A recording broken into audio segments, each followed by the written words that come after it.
आप देख रहे हैं पंजाब तक और लोकसभा चुनावों का बिगुल फूंक चुका है। पंजाब की बात कर रहे हैं जहां पर 13 लोकसभा सीटें हैं। हर दिन एक एक सीट को लेकर हम बातचीत करेंगे। हालांकि कई जगह ऐसी हैं जहां पर उम्मीदवारों का ऐलान होना अभी बाकी है और कई सीट्स ऐसी हैं जहां पर उम्मीदवारों का ऐलान हो चुका है। खासतौर पर अगर अकाली पार्टी की बात करें तो काफी सीटों पर अपने अपने उम्मीदवारों का नाम का ऐलान कर चुकी है। कांग्रेस पार्टी अपनी तरफ से अभी तक नाम उजागर कांग्रेस पार्टी ने नहीं किए हैं। लेकिन हम सीट के ब्यौरे को लेकर बात करेंगे। अमृतसर सीट की बात करते हैं। अमृतसर सिफ्ती का घर माना जाता है और अगर हम अमृतसर की सियासी हलकों की बात करें या फिर अमृतसर की सियासत की बात करें तो ज्यादातर अगर इतिहास में देखा जाए तो अमृतसर कांग्रेस का गढ़ माना गया है। लेकिन इस लेगेसी को तोड़ा था नवजोत सिंह सिद्धू ने 2004 में। आपको याद होगा जिस वक्त बीजेपी के टिकट से उन्होंने चुनाव लड़ा था और फिर उसके बाद वो सत्ता पर काबिज हुए थे और लगातार 3 बार सांसद भी रहे हैं। लोगों के बीच अगर आप जाएंगे तो लोग ये कहते हैं कि नवजोत सिंह सिद्धू ने बहुत ज़्यादा काम किया है। वहाँ पर अगर देखा जाए तो अमृतसर में काफ़ी ज़्यादा विकास के कार्यों की खास तौर पर अगर बात की जाए तो नवजोत सिंह सिद्धू की तरफ से करवाए गए हैं, ऐसा माना जाता है। नवजोत सिंह सिद्धू ने 3 बार के सांसद रघुनंदन लाल भाटिया को हराया था और उस दौरान भी 1 लाख वोटों का जो अंतर था उस दौरान उन्होंने उनको हराया था, यानी उस लेगेसी को तोड़ने की कोशिश की थी, तोड़ा था।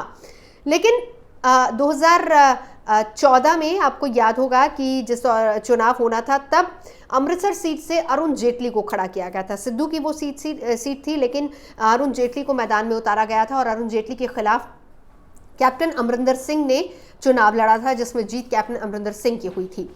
ऐसा इसलिए किया गया था। अब यहाँ पर सवाल बड़ा ये है क्योंकि बहुत सारी खबरें इसको लेकर आती हैं कि सिद्धू की तलखियां बहुत ज़्यादा हो गई थी अकाली दल से।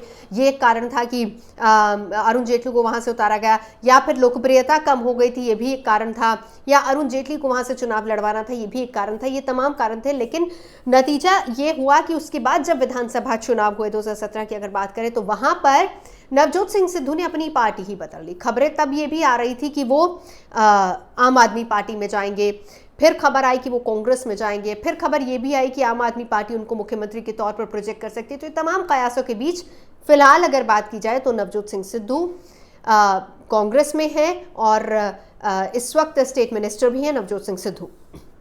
गुरजीत सिंह औजला, क्योंकि कैप्टन अमरिंदर सिंह ने सीट जीती थी और उसके बाद उन्होंने विधानसभा चुनाव लड़ा, पंजाब के मुख्यमंत्री बने तो वो सीट छोड़नी पड़ी थी, जिसके बाद दोबारा जो उपचुनाव हुआ था उसमें गुरजीत सिंह औजला उनको वो लोकसभा के चुनावों में उन्होंने जीत हासिल की थी अमृतसर से। और इस बार भी खबर यही आ रही है कि उन्हीं को टिकट दिया जाएगा। Rural area president Gurjeet Singh Aujla और काफ़ी लोकप्रियता उनकी थी। इसी तरीके से अगर हम अमृतसर की तमाम दूसरे इलाकों की बात करें तो इसमें कुल मिलाकर 9 विधानसभा इलाके आते हैं जिसमें ज़्यादातर पर कांग्रेस का ही कब्जा है, कांग्रेस का गढ़ माना जाता है। विधानसभा चुनावों के साथ अगर इसको कंपेयर किया जाए तो हमेशा एंटी इनकम्बेंसी हावी रहा है। लेकिन इससे पहले यानी 17 से पहले अगर 2 टर्म की बात की जाए तो पहले भी बीजेपी अकाली गठबंधन ने सरकार चलाई और उसके बाद भी बीजेपी अकाली गठबंधन ने सरकार चलाई, लेकिन उस वक्त एंटी इनकम्बेंसी उतना हावी नहीं था। इस बार है। इस बार कहा यह भी जा रहा है कि भले ही अकाली दल ऑपोजिशन में है, अकाली भाजपा ऑपोजिशन में है और कांग्रेस राज्य की सत्ता पर काबिज है, बावजूद इसके लोगों की नाराजगी अकाली दल से कम हुई नहीं है। इसलिए खबरें इसी तरह की आ रही हैं कि जो कांग्रेस का मजबूत गढ़ अमृतसर माना जा रहा है वहां पर हो सकता है कि इस बार भी कांग्रेस को ही फतेह हासिल हो। लेकिन हमें इंतजार करना होगा क्योंकि कैंडिडेट का अभी तक नाम अनाउंस हुआ नहीं है। बीजेपी वहां से किसको उतारती है इस पर भी सबकी नजर रहेगी। खबरें ये भी आ रही थी कि नवजोत सिंह सिद्धू अपनी पत्नी के लिए टिकट चाह रहे थे और वो भी 2 इलाकों की बात आई थी कि या तो अमृतसर से टिकट मिले या फिर चंडीगढ़ से टिकट मिले। लेकिन इसको लेकर भी सिर्फ अफवाहों कयासों का दौर ही चला, लेकिन उसके बाद पिक्चर क्लियर हुई नहीं है। तो इंतजार करना होगा कि अमृतसर में टिकट किसको मिलता है और अमृतसर में मुकाबला किस किस के बीच होता है। लेकिन अभी तक अगर बात की जाए तो गुरजीत सिंह औजला का नाम ही कांग्रेस की तरफ से आगे आ रहा है जिनको टिकट मिल सकता है। अमृतसर कॉन्स्टिट्यूएंसी के बारे में और तमाम जानकारी हम आपको देते ही रहेंगे। हर दिन एक नई कॉन्स्टिट्यूएंसी का ब्यौरा लेकर हम आपके सामने हाजिर होंगे। फिलहाल आप सब्सक्राइब कीजिए पंजाब तक और बने रहिए हमारे साथ।